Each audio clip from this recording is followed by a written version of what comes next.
जय नारायण। आज का टॉपिक नेटवर्क प्रोटोकॉल है। नेटवर्क प्रोटोकॉल क्या होता है? Network protocol basically set of rules होते हैं, रेगुलेशंस होते हैं जो फॉर्मेट, ट्रांसमिट और रिसीव करते हैं डेटा को कंप्यूटर नेटवर्क डिवाइसेस से through server, router, and points. Basically इनका काम कम्युनिकेशन का है, regardless the difference between the architecture, infrastructure और डिज़ाइन और स्टैंडर्ड्स कुछ भी लें, उनको काम है उनका जो भी सोर्स से डेस्टिनेशन तक कम्युनिकेशन हो रहा है उसको पूरी तरीके से प्रोवाइड करना। ये नेटवर्क प्रोटोकॉल का मेन पर्पस है। इसमें सबसे पहला जो मोस्ट इंपॉर्टेंट है वो टीसीपी का मतलब transmission control protocol, internet protocol.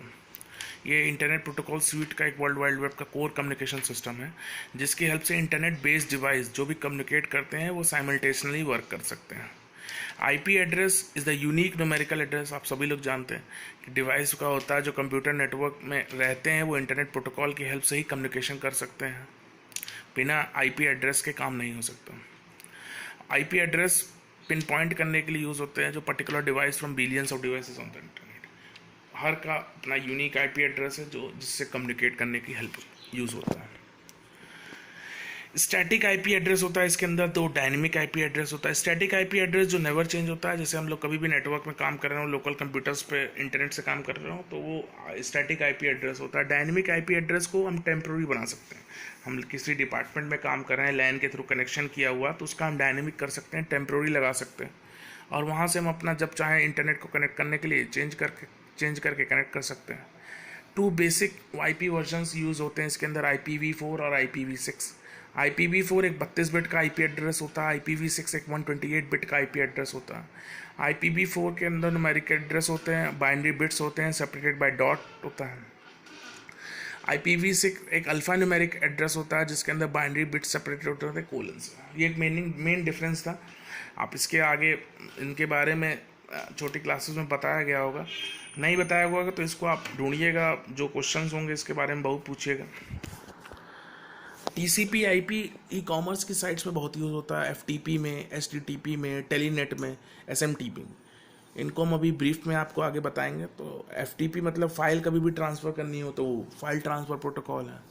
कभी भी इंटरनेट से सोर्स से डेस्टिनेशन तक कनेक्शन जुड़वाना हो तो HTTP का यूज़ आता है। हम इनेबल रिमोट साइट से अपने लोकेशंस को सर्वर से एक्सेस कर रहे हैं तो वो टेलीनेट आता है। मेल भेज रहे हैं तो SMTP आता है। फाइल ट्रांसफ़र प्रोटोकॉल आयुष अभय भूषण नाम के एक एलमिनी थे IIT कानपुर के, उन्होंने ये इसको जनरेट किया था 1970s में। बेसिकली इसका काम है transfer data files between client and server. देखो हमने एक फिगर भी बना दिया, आप फिगर से समझ लो, इतना पढ़ने का भी जरूरत नहीं पड़ेगा कि FT सर्वर से, कोई भी सर्वर से, उसको हम FTP सर्वर बोलते हैं, जहाँ से भी फाइल ट्रांसफ़र हो रही है कंप्यूटर पे तो उसको हम बोलते हैं FTP सर्वर। तो FTP सर्वर से कोई भी वैल्यू FTP क्लाइंट में आ रही है तो उसे बोलते हैं FTP कमांड्स या डेटा की हेल्प से फाइल ट्रांसफ़र हो रही है। ठीक, तो इसके अंदर 2 मोड अवेलेबल होती हैं, एक टेक्स्ट मोड FTP होता है, एक GUI मोड FTP होता है। अब तो जनरली GUI मोड ही FTP यूज़ होता है। ये सर्वर पे बेस्ड है, ये क्लाइंट बेस्ड पे नहीं होता। टेक्स्ट मोड में where user have to give the command in text form, हम इंटर टाइप करके लिखते हैं तो वो टेक्स्ट फॉर्म में लेता है। GUI FTP जिसमें ग्राफिकल इंटरेक्शन पॉसिबल होता है। जैसे टेक्स्ट मोड में हम आपको बताएं, कोई भी चीज़ अगर आपको फाइल मांगनी है, जैसे आप गूगल पे मांगते हैं, गूगल पे आप कोई चीज़ लिखते हैं तो वहाँ देखिए आप बगल में इमेज भी होता है, तो इमेज पे इमेज आ जाता है, ऑल आ जाता है, तो ये टेक्स्ट मोड FTP। कोई भी फाइल आपको ट्रांसफ़र चाहिए। GUI बेसिकली ई कॉमर्स में होता है, आपको आटा दाल चावल जो भी चाहिए आप उस पर क्लिक करते हैं, आपके कार्ट में ऐड हो जाता है वो जाके, तो वो क्या है, GUI है। नेक्स्ट आता है point two point protocol. Point two point protocol basically एक ओपन स्टैंडर्ड प्रोटोकॉल है जो 1 पॉइंट से लेके सिंगल पॉइंट, मतलब सिंगल पॉइंट पे पहले डेडिकेशन होता है नेटवर्क का, उसके बाद ही डेटा ट्रांसफ़र होता है। इतना बात समझ लीजिए। इसके अंदर 2 कॉन्फ़िगर्ड होते हैं, एक एसिंक्रोनस होता है, एक सिंक्रोनस सीरियल। एसिंक्रोनस में जो ओल्ड टेलीफोन सर्विस है उसकी हेल्प ली जाती है। सिंक्रोनस में इंटीग्रेटेड सर्विसेज जो डिजिटल ISDN लगा हुआ उसकी हेल्प ली जाती है, लीज लाइन की। इसके अंदर 2 प्रोटोकॉल सब प्रोटोकॉल भी काम करते हैं जिनका नाम है लिंक कंट्रोल प्रोटोकॉल, जो सेटअप करता है, नेगोशिएट करता है कंट्रोल ऑप्शंस को। डेटा लिंक लेयर काम करता है। OSI लेयर आप अभी छोड़ दीजिए, आप सिर्फ जानकारी के लिए रखिए कि लेयर कहाँ होती है। ठीक, डेटा लिंक लेयर का काम फिनिशिंग जो है लिंक लेयर का होता है, सेटिंग करने का। उसके बाद एनसीपी का काम आ जाता है। एनसीपी का मतलब नेटवर्क कंट्रोल प्रोटोकॉल, जिसका काम है ऑप्शनल कॉन्फ़िगरेशन जो पैरामीटर्स होते हैं उसको फैसिलिटेट करने का। ये ओएसआई के लेयर 3 होती है। एचटीटीपी क्या होता है? HTTP basically hyper text transfer protocol होती है। जनरली डेटा जब भी हमें वेब में क्रॉस करना है वन जगह से सोर्स से डेस्टिनेशन तक, तब हमको एचटीटीपी का यूज़ करना है। वेब पेजेस की हेल्प से डेटा ट्रांसफ़र होता है। While accessing any web pages, entering HTTP in the front of address tell the browser to communicate over HTTP। जब भी हम HTTP लिखते हैं डबल स्लैश फॉरवर्ड स्लैश करके, तो इसका मतलब होता है HTTP सर्वर का रोल आ गया है और HTTP सर्वर की हेल्प से ही हम डेस्टिनेशन तक इस पर पहुंच सकते हैं।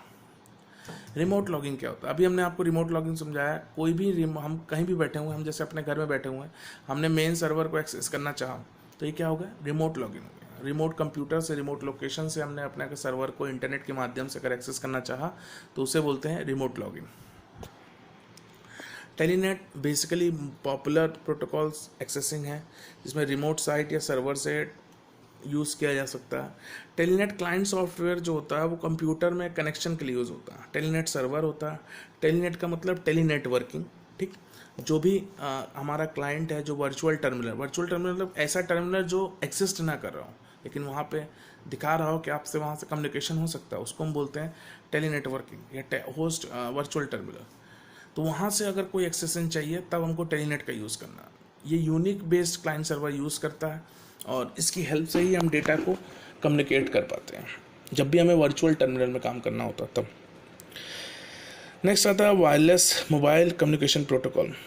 इसके वायरलेस कम्युनिकेशन प्रोटोकॉल जब भी मोबाइल में भी कुछ प्रोटोकॉल्स होते हैं। ये तो रहा नेटवर्क की इंटरनेट की बात, लेकिन अगर मोबाइल को कम्युनिकेट करना है तो उसके लिए 3 आपने बेसिक याद किए होंगे।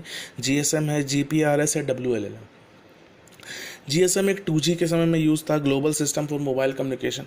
इसमें एक सिम आता था, सिम का full form subscriber identity module, जो मेमोरी चिप में लगता था फ़ोन के अंदर, जिससे वो 17 डिजिट कोड की हेल्प से डेटा को एक जगह से दूसरी जगह कम्युनिकेट करता था।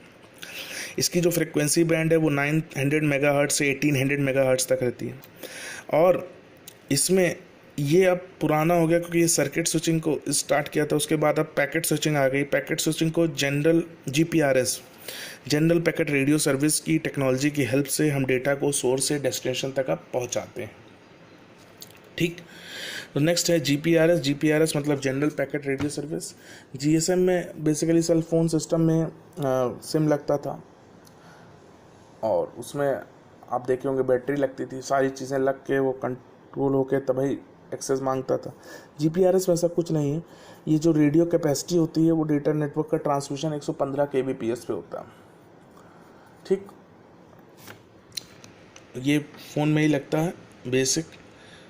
वायरलेस लोकल लूप क्या होता है? वायरलेस लोकल लूप समझिएगा, पहले के टाइम में टेलीफोन नेटवर्क कॉपर केबल से कनेक्ट होते थे, बट WLL जो वायरलेस लोकल लूप आ गया प्रोटोकॉल, इसका सपोर्ट करने के लिए रोमिंग, जो WLL प्रोटोकॉल फॉलो करता है वो रोमिंग वाला फॉलो करता है। आप कहते होंगे सर रोमिंग कैसे लग जाती है? जैसे आप दूसरे स्टेट में जाते हैं तो रोमिंग लगना शुरू करती है। तो वो रोमिंग कैसे लगती है? क्योंकि वायरलेस लोकल लूप काम कर रहा है वहाँ पर।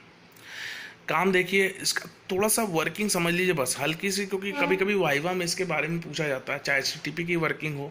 हमने वर्किंग किसी की नहीं बताई, इसकी वर्किंग आप लोग सब पढ़ लीजिएगा। वर्किंग बहुत इंपॉर्टेंट है, सिर्फ वाइवा के लिए, ट्रांसमिट के लिए, वाइवा के लिए पढ़ना बहुत ज़रूरी है। इसका कोर्स में नहीं है इसलिए हमने कहीं नहीं लिखा इसको, कभी कभार पूछ लिया जाता तो इसकी वर्किंग ज़रूर पढ़ लीजिएगा। तो देखिए बेस कंट्रोल सिस्टम दिया हुआ, यहाँ पे आप बैठे हुए हैं, जहाँ पे फ़ोन है, फ़ोन से आपने किया कंट्रोल ऑपरेशंस पे, वहाँ PSTN की मॉड्यूल से हेल्प से बेस कंट्रोल सिस्टम पे गया, बेस स्टेशन कंट्रोलर से वापस बेस स्टेशन पे गया, फिर लोकल लूप की हेल्प से आपकी बिल्डिंग घर तक पहुंचा। कुछ इस तरीके से एक मॉड्यूल होता है जिसमें ट्रांस रिसीवर होते हैं जिसकी हेल्प से ये डेटा सोर्स से डेस्टिनेशन तक पहुंचता है। ओल्ड टेलीफोन सिस्टम से न्यू टेलीफोन सिस्टम या जहां आप मूव कर रहे हैं वहां तक पहुंचने के लिए वायरलेस लोकल लूप का यूज़ किया जाता है। सिंपल वाईफाई का ही सिस्टम है, लेकिन यहाँ पर रोमिंग लग जाती है बस, और कोई नहीं। क्योंकि बेस स्टेशन से वो बेस स्टेशन कंट्रोलर से वो बेस स्टेशन पे चला जाता है। कंट्रोलर का मतलब जहाँ हम लोग जनरली रह रहे हैं, जैसे हम यहाँ पे रह रहे हैं, मेरे घर के आसपास जितना भी होगा वो बेस कंट्रोल सिस्टम में आ रहा होगा। अब जब भी हम मूव करेंगे, अपनी जगह चेंज करेंगे, तो वो बेस स्टेशन में चलता चला जाएगा, बेस स्टेशन में मेरा डेटा शो करता चला जाएगा। वहाँ से अगर कोई डेटा हमको ट्रांसमिट चाहिए तो वो कंट्रोलर से आ रहा है मेरा डेटा, और फिर हमको जहाँ पे हम बैठे हैं वहाँ पहुँच रहा है। तो ये वायरलेस लोकल लूप के द्वारा पहुँचा रहा है। ठीक, होप करता हूँ इतना आपको समझ में आया होगा। जो भी क्वेश्चंस होंगे उसको क्लास में ज़रूर पूछिएगा। आज के लिए इतना ही, थैंक यू।